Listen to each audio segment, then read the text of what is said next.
Ako si Lolo Berto at may kwento ako para sa inyo tungkol sa isang lugar na hindi dapat puntahan. Sa lalawigan ng Samar, may isang lungsod na hindi makita sa mapa. Biringan ang tawag dito.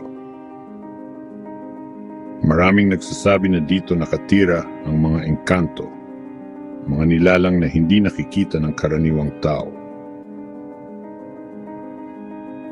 Nung una, hindi ako naniniwala.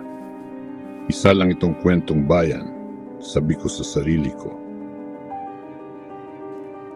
Ngunit isang gabi, habang naglalakad ako sa gubat malapit sa sinasabing lokasyon ng Biringan, bigla akong nakarinig ng mga hindi pangkaraniwang tunog. Parang mga boses na hindi ko maintindihan. Ang hangin ay biglang lumamig at parang may dumaan na anino sa tabi ko. Nang lumingon ako, nakita ko ang isang maliwanag na ilaw sa malayo. Hindi ito galing sa buwan o sa mga bituin. Lumapit ako, kahit na ang isip ko'y nagsasabing tumakbo na. Sa bawat hakbang, parang may mga mata akong nararamdamang nakatingin sa akin. At doon ko nakita ang isang engkanto. Matangkad ito, may malakas na presensya at mga matang nagningning sa dilim.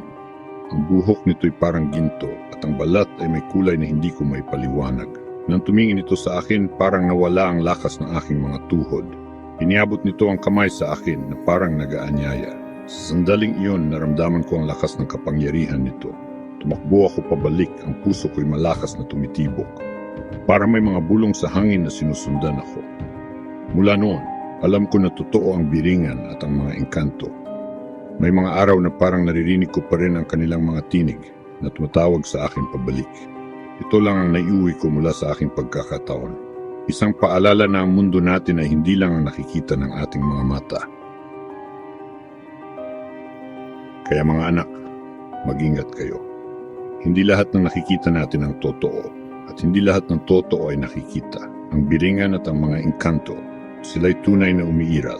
At kung hindi kayo mag-iingat, maaari din kayo mawala sa mundong ito tulad ng maraming nawawala sa Biringan.